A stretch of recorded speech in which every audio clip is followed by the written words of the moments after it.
एक गांव था देखने में सुंदर, लेकिन उसके पीछे छुपे थे ऐसे राजा जो किसी को भी कांपने पर मजबूर कर दें। उस गांव का नाम था ढोलपुर, जहां के लोग कहते थे कि आधी रात को अगर तुम्हें ढोलक की आवाज सुनाई दे तो समझ लेना कि थुंग थुंग आ गया है। थुंग थुंग कोई आम इंसान नहीं था। उसके चेहरे पर अजीब सी मुस्कान, आंखें बड़ी बड़ी जिन्हें देखकर कोई भी डर जाए, और हाथ में एक पुरानी ढोलक। रात के ठीक 2 बजे वो गांव की गलियों में घूमता और अपनी ढोलक बजाता। आवाज सीधी कानों से दिल तक उतर जाती, धीमी, डरावनी और लगातार। गांव के लोग ढोलक की आवाज सुनकर कांपने लगते, क्योंकि जिस घर के सामने वो रुककर ढोलक बजाता, उस घर के लोग अगले दिन कोई बीमार पड़ जाते या किसी की मौत हो जाती। फिर एक रात गांव का एक लड़का रघु सो रहा था, तभी ढोलक बजने लगी। ढोलक की आवाज से उसकी नींद टूट गई। वो गुस्से से हिम्मत जुटाकर उसके पास गया। रघु ने कहा, कौन हो तुम और क्यों ढोलक बजा रहे हो? वैसे ही ढोलक बजनी बंद हो गई। थुंग थुंग धीरे धीरे मुड़ा। रघु ने देखा उसके चेहरे से सैकड़ों चीखों की आवाज निकल रही थी, लेकिन तभी फिर से ढोलक अपने आप बजने लगी। और उसके बाद से रघु को किसी ने गांव में कभी नहीं देखा। गांव में और भी डर फैल गया। कोई भी रात को 2 बजे बाहर निकलने की हिम्मत नहीं करता था। लोग दरवाजे और खिड़कियां बंद करके सोने लगे, क्योंकि ढोलक की आवाज इतनी डरावनी थी कि पूरा शरीर कांप उठता था। उसी गांव में एक लड़की थी, गौरी। उसका भाई रघु ही था।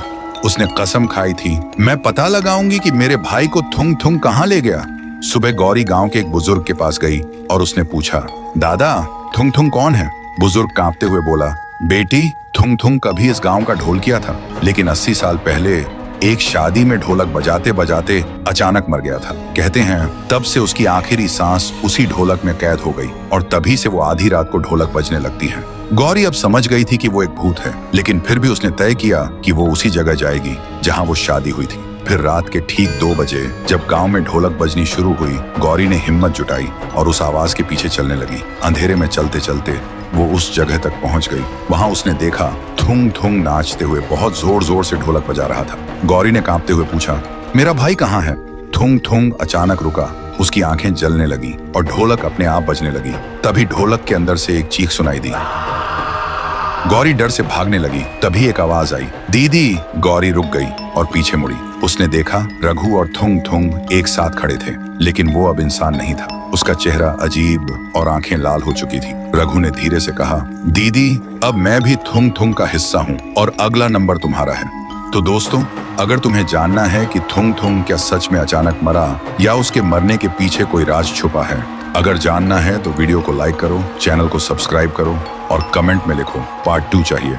गौरी रघु को उस हाल में देखकर कांप गई। उसका अपना भाई अब इंसान नहीं रहा था, बल्कि थुंग थुंग का हिस्सा बन चुका था। उसने भागने की कोशिश की, लेकिन जैसे ही दरवाजे तक पहुंची, ढोलक अपने आप उड़कर आके दरवाजा बंद कर देता है। तभी गौरी को बुजुर्ग की कही बात याद आई। जब वो बुजुर्ग की बात सुनकर जा रही थी, तब बुजुर्ग ने फिर से बुलाया और कहा था, बेटी, अगर तुम अपने भाई को आजाद करना चाहती हो तो थुंग थुंग को रोकने का एक ही तरीका है, उसकी ढोलक को पूरी तरह जलाकर राख कर दो, तभी उसके श्राप से बचे लोग आजाद हो सकते हैं। ये याद करते ही गौरी कांपते हुए एक मोमबत्ती जलाती है और ढोलक के पास जाकर आग लगा देती है। जैसे ही आग लगती है, पूरी जगह कांप उठती है। थुंग थुंग चीखता है, नहीं, ये मत कर, वरना पूरा गांव लाशों से भर जाएगा। रघु भी चिल्लाता है, दीदी, मत कर, अगर ढोलक जली तो मेरा खून तुम्हारे हाथों से टपकेगा। गौरी के हाथ कांपते हैं। वो रोने लगती है और आंखें बंद कर लेती है। तभी अचानक ढोलक से भयानक चीखें निकलती हैं। पूरा आसमान लाल हो जाता है और आग के बीच ढोलक अपने आप बजने लगती है। और फिर सब खामोश। गौरी बेहोश होकर गिर जाती है। सुबह जब उसकी आंख खुलती है, गांव वाले उसी जगह पर खड़े मिले। सब कुछ ठीक लग रहा था। ढोलक की आवाज बंद हो चुकी थी। गांव वालों को लगा गौरी ने उन्हें थुंग थुंग से बचा लिया है, लेकिन जब गौरी ने अपने हाथ देखे, उसकी हथेलियों पर ढोलक के निशान बने हुए थे। वो समझ नहीं पाई ये हुआ कैसे। और उस दिन से गांव वाले रात में बिना डरे सुकून से सोने लगे। मगर सच कुछ और था। हर रात ठीक 2 बजे गौरी के हाथ अपने आप हिलने लगते और उन निशानों से अजीब सी कंपन निकलती, जैसे कोई ढोल अपने आप बज रहा। धीरे धीरे गौरी ने महसूस किया उसके कमरे में रखा पानी, दीवारों पर टंगी तस्वीरें, सब ढोल की ताल पर कांपने लगते। और फिर तभी उसके सामने वही ढोलक आ गई जिसे उसने खुद जलाया था। डर के मारे गौरी चिल्लाई, पर उसकी आवाज बाहर नहीं गई। इसके बजाय ढोलक अपने आप बजने लगी और पूरा गांव कांप उठा। गांव वाले खौफ में अपने दरवाजे बंद करने लगे। सबको लगा पुराना थुंग थुंग लौट आया है, लेकिन इस बार कुछ अलग था। ढोलक की आवाज जहां जहां गूंजती वहां मिट्टी दरक जाती, पेड़ सूख जाते और जानवर जमीन पर गिरकर मर जाते। सुबह गांव के पुजारी ने कहा, गौरी अब न इंसान है न भूत, ये एक श्रापित रूह है जो अपनी धड़कनों को ढोलक की ताल बना चुकी है। गौरी के अंदर अब दो आत्माएं थीं, एक उसकी अपनी और दूसरी थुंग थुंग की। कभी वो रोती थी, मदद मांगती थी और कभी लाल आंखों से हंसते हुए ढोलक बजाती थी।